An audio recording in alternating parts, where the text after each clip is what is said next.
Seja bem-vindo a mais um vídeo do Evangelho Eficaz.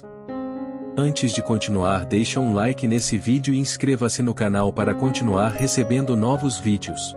Agora vamos para cá. Devemos celebrar a ceia do Senhor, que substitui a Páscoa, mas devemos fazer isso com o entendimento correto do que ela significa.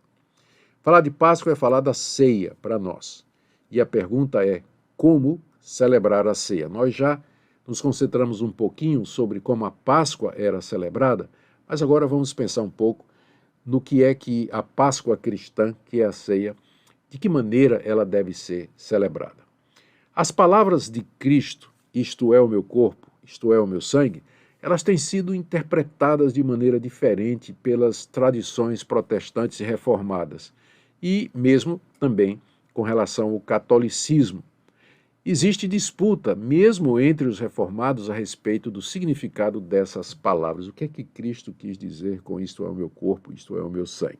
Eu quero ver aqui com vocês as principais linhas de interpretação a respeito do significado das palavras de Jesus.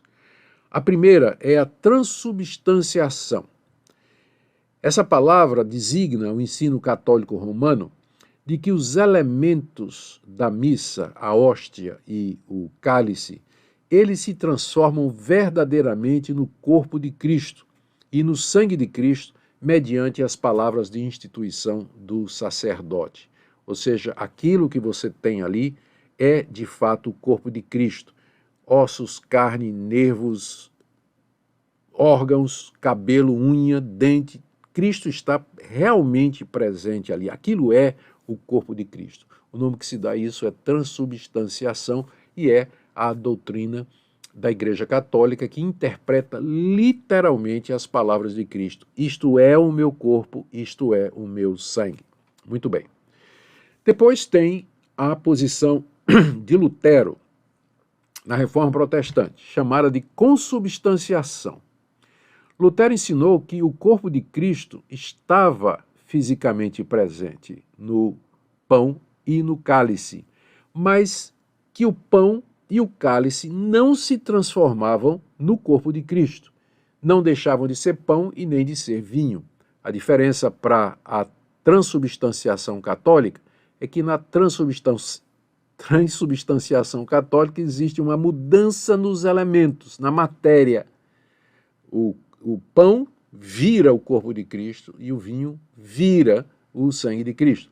Na posição luterana, o pão e o vinho permanecem pão e vinho, mas Cristo está presente fisicamente ali.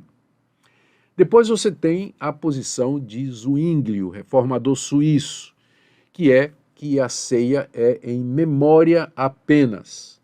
Ele interpreta essas palavras, as palavras de Cristo, isso é o meu corpo, isso é o meu sangue, como sendo totalmente figurativas. E ele dizia então que Cristo não está presente no sacramento de nenhuma forma e que se trata apenas de um memorial.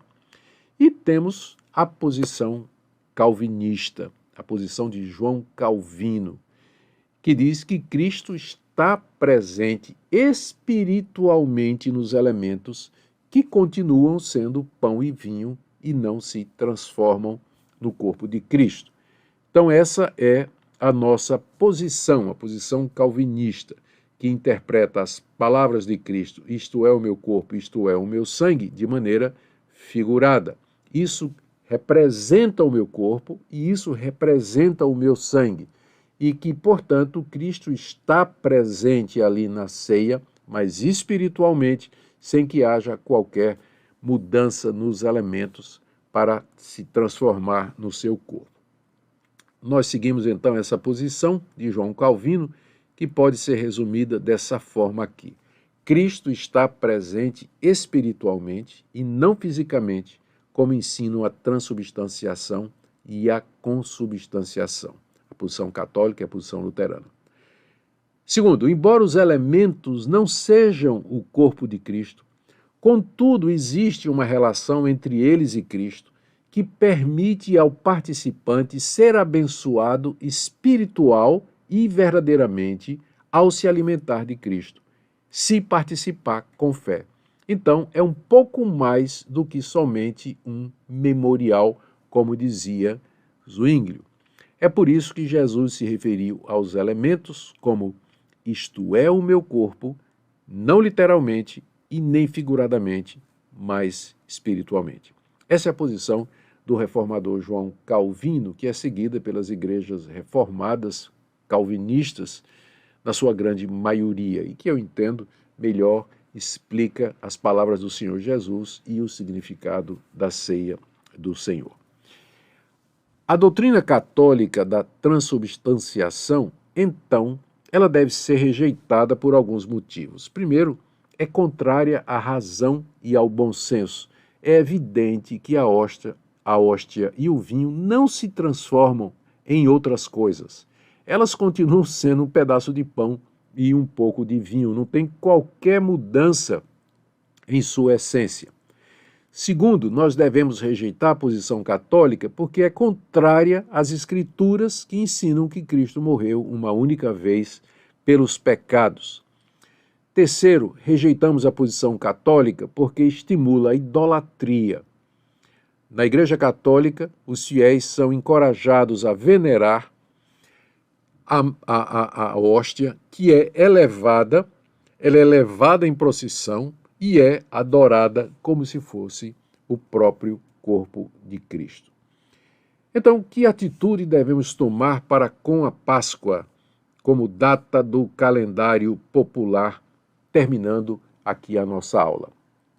Em termos práticos, os cristãos podem tomar as seguintes atitudes para com as celebrações da Páscoa tão populares em nosso país. Não é? Todo ano, março e abril, lá vem a Semana da Páscoa, muito esperada, né? Especialmente pelo feriado, e para muitos, né? Ela tem essa conotação comercial, as lojas começam a vender coelho e ovos, enfim. Mas, então, nós como cristãos que sabemos qual o verdadeiro sentido da Páscoa, que não celebramos a Páscoa, mas a ceia do Senhor, que atitude devemos tomar para com a Páscoa como data do calendário popular? Em termos práticos, os cristãos podem tomar as seguintes atitudes. Primeiro, eles podem tomar essas. Primeiro, rejeitar completamente, por causa dos erros, equívocos, superstições e mercantilismos que marcam a celebração dessa data. Tanta coisa errada, não é, atribuída à Páscoa ou misturada com a Páscoa, não é? Que a gente assim pode olhar e dizer simplesmente, olha, eu não quero nem saber isso. Na minha igreja, onde eu sou pastor, não vou nem tocar nesse assunto, porque eu não quero estimular os crentes a ver a Páscoa como sendo uma data diferente e melhor do que as outras. A gente pode fazer isso. Ou então nós podemos aceitar, em segundo lugar, normalmente, como parte da cultura brasileira. É uma data comercial, cultural, perdeu todo o significado religioso, então vamos aproveitar o feriado, tá tudo bem, e tomar essa atitude, que é a atitude da maioria dos brasileiros. Ou nós podemos usar a ocasião para redimir o verdadeiro sentido da Páscoa. Aproveitar que todo mundo está falando da Páscoa, para oferecer um curso como esse, por exemplo, para pregar a respeito da ressurreição de Cristo, para ensinar o que foi a Páscoa e o seu significado profético para nós nos dias de hoje, e assim usar a ocasião para pregar a palavra de Deus para as pessoas que têm o nome Páscoa na cabeça durante aquela ocasião.